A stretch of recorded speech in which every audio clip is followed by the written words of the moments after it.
Nous sommes le 17 juillet 2024. Bonjour ou bonsoir à toutes et à tous et voici le journal de l'économie. La banque nigériane Access Bank a annoncé dans un communiqué publié le mardi 16 juillet dernier avoir obtenu un prêt syndiqué de 295 millions de dollars auprès de plusieurs institutions étrangères de financement du développement pour soutenir les petites et moyennes entreprises locales. Le prêt permettra de soutenir les PME locales en mettant l'accent sur les segments mal desservis tels que les entreprises appartenant à des jeunes et à des femmes, les entreprises agricoles et les très petites entreprises, a indiqué Access Bank dans un communiqué. L'accès au financement à des coûts abordables figure parmi les principaux défis auxquels sont confrontées les PME nigérianes dans un contexte marqué par la hausse des taux d'intérêt et l'envolée de l'inflation. Selon les données publiées récemment par la Banque centrale, le taux d'intérêt moyen appliqué à cette catégorie d'entreprises s'élève à 28,67%.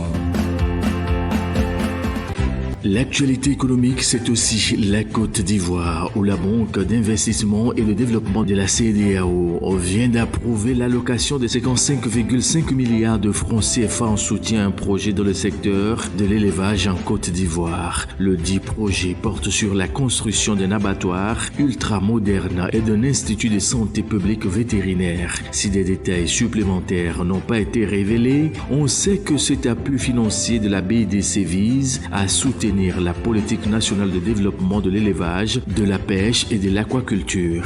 Cette stratégie adoptée par le gouvernement sur la période 2022-2026 a pour ambition de parvenir à une couverture de 70% des besoins en viande et à bas comestibles à terme contre un niveau qui était évalué à 45% en 2021 d'après les données officielles. Pour le moment, le pays doit importer plus de la moitié de ses besoins. Selon les données compilées par la BCAO, la Côte d'Ivoire a importé 68 000 tonnes de viande et abats comestibles d'une valeur de 76 milliards de francs CFA en 2021.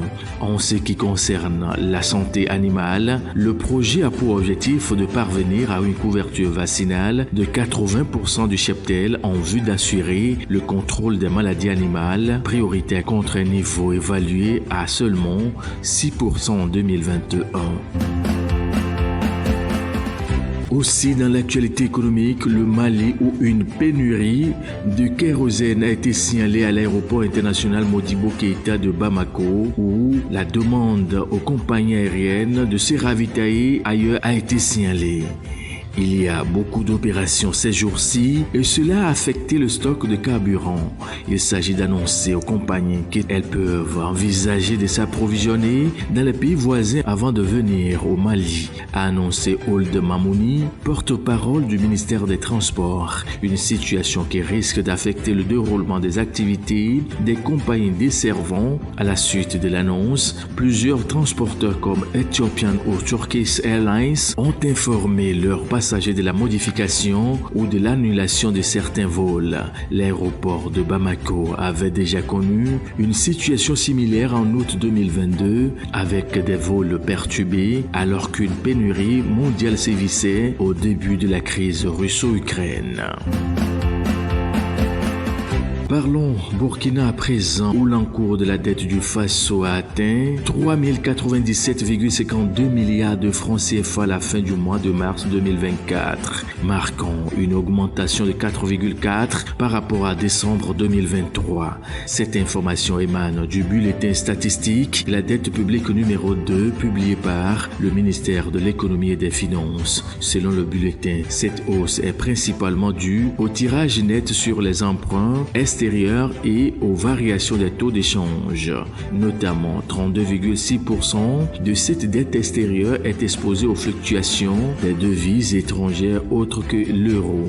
Les prêts multilatéraux obtenus auprès d'institutions financières multilatérales telles que la Banque mondiale et le Fonds monétaire international représentent 88,4% de la dette, tandis que ceux des créanciers bilatéraux et des banques commerciales affichent respectivement développement 8,3% et 3,4%.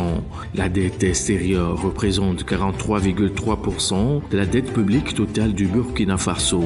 Pour le service de la dette extérieure, les autorités burkinabées ont déboursé 25,72 milliards de francs CFA entre janvier et mars 2024. Pour faire face à cette situation, ils bénéficient de prêts octroyés par des institutions multilatérales et d'autres banques de développement régionales afin de financer des projets de développement spécifiques. Clôturons cette actualité économique avec le Libéria où le président Joseph Boakai a procédé au lancement du 7e cycle de subvention du Fonds mondial dont le montant s'élève à plus de 117 millions de dollars. L'information a été donnée par l'instance qui coordonne les investissements du Fonds mondial dans le pays. La subvention vise à financer des interventions intégrées contre le VIH, la tuberculose, le renforcement des systèmes de santé résilients, la COVID-19 et le paludisme. Elle s'étend sur la période 2024-2026 et intervient dans un contexte où le pays a lancé en avril 2024 un vaccin antipaludique pour les enfants âgés de 5 à 18 mois. Selon un rapport de l'OMS datant de 2022, les progrès réalisés par le Libéria dans le cadre de la lutte contre le VIH-Sida sont actuellement de 66% pour le dépistage, 93% pour le traitement et 76% pour les soins.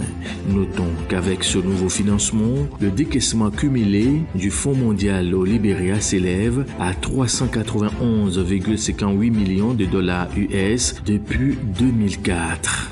Très bonne suite de nos programmes à vous tous et à très vite.